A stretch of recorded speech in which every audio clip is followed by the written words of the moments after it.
Winning Time, The Rise of the Lakers Dynasty has actually been one of the better shows I've been enjoying. I went back and rewatched season one again. I've been enjoying this, reliving this sort of magical time of the NBA and history with Magic Johnson, Larry Bird, the Lakers, and all that.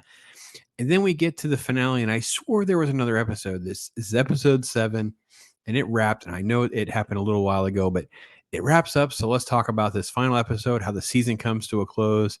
Um, we are knee deep in the middle of the finals. There's a flashback sequence of them beating or battling the Celtics previously before they win this game, and they are just high as a kite. They won game 1 of the finals in 7 in '84. And let's just say that they are struggling. They're having a hard time figuring things out, and you know it's coming down to this last shot for this. I think it's this game 2. And here we go. They don't get a shot off. They just mess around and don't get the shot off. And they cost them the game.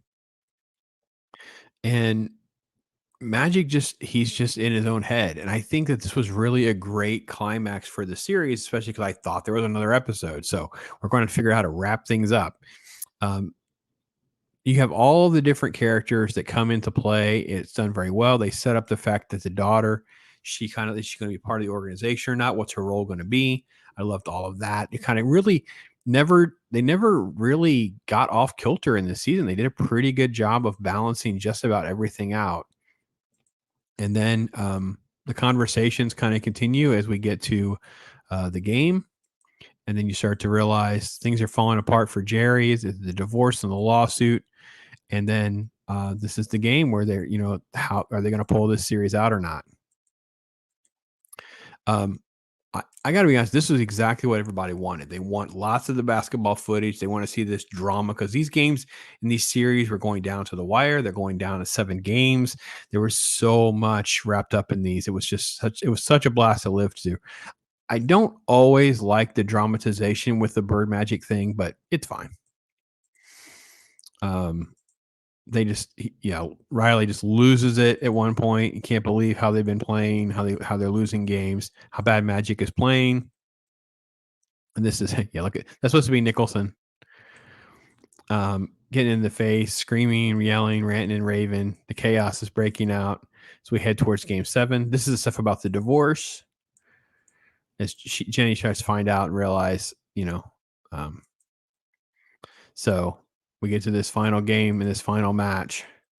Here's the Rambus fans. All this show does is want me to want more, which is what you're supposed to do, right? We talked about the Sixers. We talked about that 83 championship game team and game, and then how that kind of birthed out of the 80 series. So like to doing a Sixers series now would almost be like obvious. Anyway,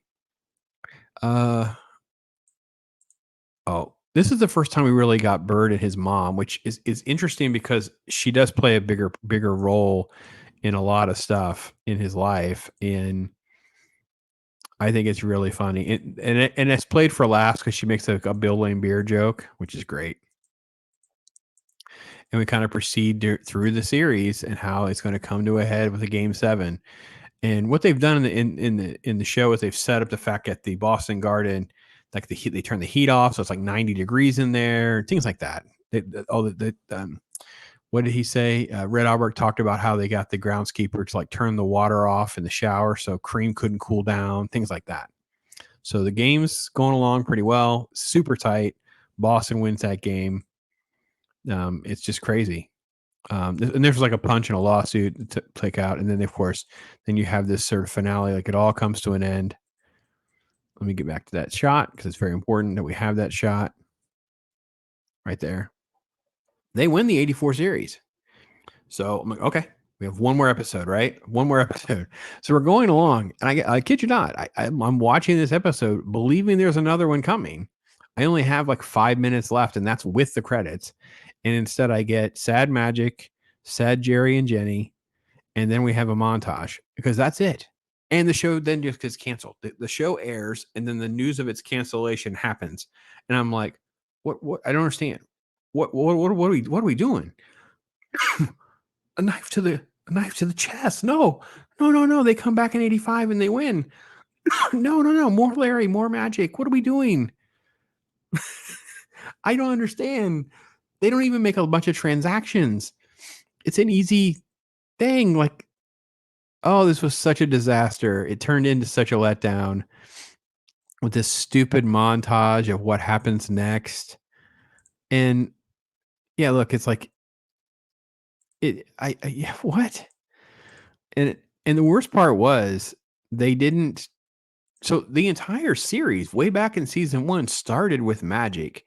It's like the 90, 91, 92 era. He's got HIV. The person picking him up is crying. So you have this sort of like timeline that was set up for the show. So it's the show being canceled. I'm like, well, why didn't you end on a positive note? You end on everything is a disaster. You ended at 84 when the team is lost. Jerry's going to go bankrupt because of the divorce. Jenny doesn't know what to do.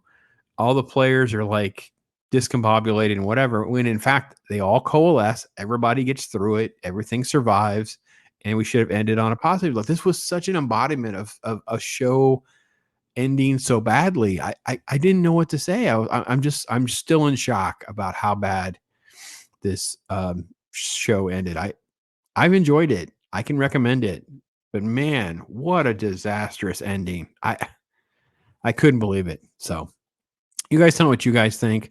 Would you like to see another show like I would, like about the Sixers or the Celtics and other players and things like that? Yeah, absolutely. Why would we not want more of this? It was so much fun. It was so much fun. So, anyway, tell me what you guys think. Thank you so much for watching. I am Pops.